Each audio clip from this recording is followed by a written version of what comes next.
Selamat pagi pemirsa. Berita Padang hadir kembali hari ini bersama saya Adini dan sejumlah informasi telah kami siapkan untuk Anda. Berikut selengkapnya.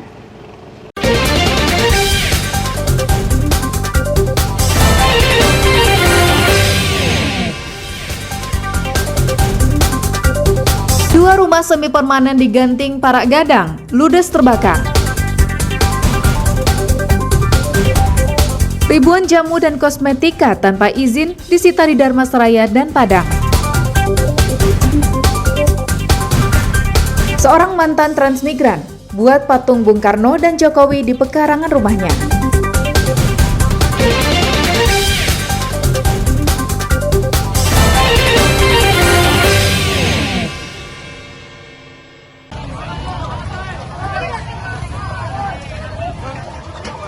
Kebakaran ini terjadi di Jalan Wahidin 2, Genting Parak Gadang di pusat Padang. Api diperkirakan muncul dari salah satu rumah semi permanen. Karena sebagian besar bangunan terbuat dari bahan yang mudah terbakar, api berkobar dan cepat menjalar. 4 mobil pemadam kebakaran dikerahkan ke lokasi. Jalan yang sempit mempersulit petugas tiba di tempat kejadian. Dengan gerak cepat dan tak butuh waktu lama, petugas pemadam kebakaran bisa memadamkan api. Namun korban kebakaran tak sempat menyelamatkan barang-barang mereka. Salah seorang korban mengatakan, saat rumahnya terbakar, ia sedang berada di masjid melaksanakan salat zuhur. Lagi salat zuhur di masjid, tiba-tiba anak datang bilang, "Pak, rumah kebakar," kan gitu. Ya saya kirain apinya api kecil, rupanya pas pulang orang udah ramai aja kan gitu. Ya sebagian ada yang udah keluar, sebagian masih ada di dalam. Alhamdulillah untuk saat ini kita sekeluarga korban jiwa tidak ada.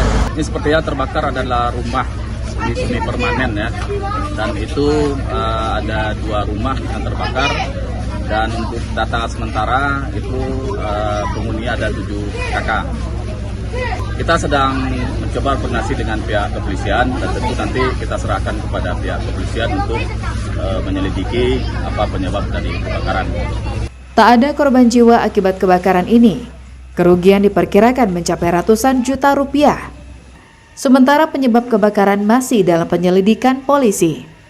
Arset Kusnadi melaporkan dari Padang.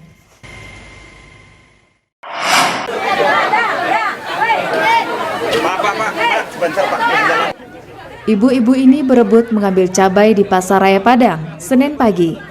Mereka bukan hendak memborong, namun cabai itu dibagikan oleh Menteri Perdagangan yang datang meninjau harga-harga di pasar tradisional terbesar di Sumatera Barat ini.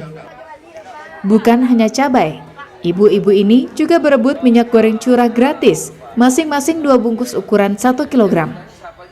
Menurut Menteri Perdagangan, harga-harga kebutuhan pokok sudah turun dibanding bulan-bulan sebelumnya. Namun harga cabai masih mahal. Cabai, bawang, tapi bawang udah mulai turun. Nah, pokoknya semua barang lah naik, apalagi sayur juga ikut naik ya. Minyak manis juga mulai turun. Beriring-iringan Pak? Ya. Naik semuanya? Naik semuanya. Ya belanjanya sedikit-sedikit aja Pak. Ya. Belanja sedikit-sedikit, asal kita bisa makan ya. Nah gitu Pak antisipasinya. Sedangkan menurut warga, harga-harga kebutuhan pokok belum sepenuhnya normal, sehingga masih memberatkan mereka. Kemudian minyak, kalau minyak goreng udah banyak lah. Ada yang kemas sederhana, ada yang curah sudah banyak.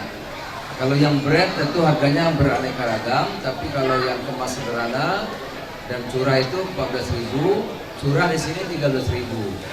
Dan di tempat lain 14, di sini 13.000. Jadi sudah harga-harga murah dan stabil. Memang di sini yang masih agak stabil tinggi itu cabai.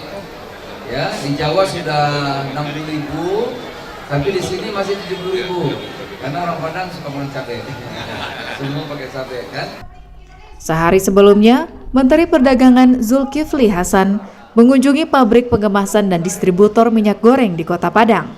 Usai sidak, Menteri Perdagangan menjanjikan pada akhir Agustus nanti, harga tandan buah segar kelapa sawit akan berada di atas Rp2.400 per kilogram. Menurut Menteri, dalam urusan harga sawit, pemerintah hadir membantu pengusaha dan juga masyarakat sebagai konsumen minyak goreng. Juhardio Anse dan Alfi melaporkan dari Padang.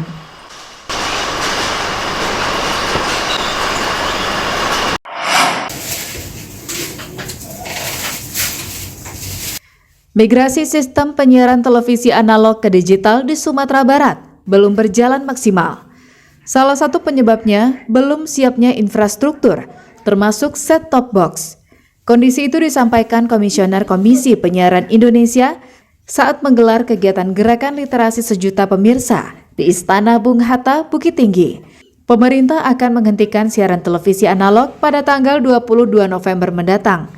Namun kualitas jaringan sering terganggu karena sebagian besar televisi masih bersiaran dengan dua frekuensi, analog dan digital. Komisioner Komisi Penyiaran Indonesia Pusat, Hardi Stefano menjelaskan, saat ini infrastruktur digital belum siap. Dibutuhkan sosialisasi kepada pemangku kepentingan, terutama pemerintah daerah dan berbagai kelompok di kalangan masyarakat. ASO itu memang persoalannya adalah pertama sosialisasi kepada para pemangku kepentingan, ya kan? Pemangku kepentingan itu terutama pemerintah daerah dan berbagai kelompok di masyarakat. Yang kedua adalah terkait dengan penyiapan infrastrukturnya, infrastruktur untuk digital karena televisi dari analog menjadi digital itu tentu butuh upgrade infrastruktur. Yang ketiga adalah terkait dengan pembagian set-top box. Tiga hal itu yang kemudian kemarin menjadi evaluasi sehingga masih ditunda ya di Sumbar untuk pelaksanaannya. Tidak maksimalnya siaran televisi analog saat ini mengganggu penonton yang ingin mendapatkan informasi melalui televisi. Meskipun sebagian masyarakat telah membeli STB untuk mendapatkan siaran digital, namun hasilnya tidak sejernih biasanya. Bahkan jumlah siarannya justru berkurang. Saya sih siaran analognya jelek ya, kurang bagus. Nah awalnya itu saya dapat 9 siaran, tapi sekarang cuma dapat 3 siaran. Itu pun gambarnya kurang jernih. Yang saya harapkan ke depannya semoga siaran analog bisa sejernih siaran digital. Migrasi televisi dari analog menuju digital tampaknya masih menemui permasalahan yang harus dibereskan Kementerian Kominfo jika ingin program tersebut berjalan sesuai waktu yang sudah ditentukan. Dina Amrina melaporkan dari Bukit Tinggi.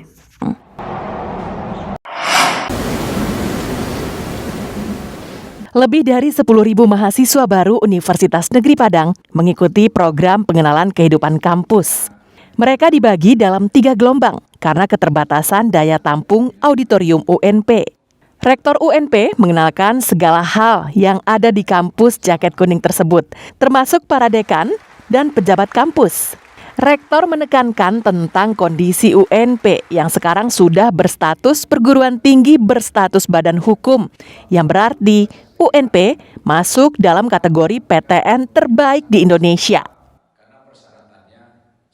Jadi program-program dukung daripada mahasiswa ini terus kita gelurakan ya, supaya mereka bisa menaikkan, membantu meningkatkan academic reputation daripada UNP ini sendiri. Dan program-program secara masif kita lakukan. Dana kita siapkan ya, untuk bisa menaikkan reputasi akademik UNP ini.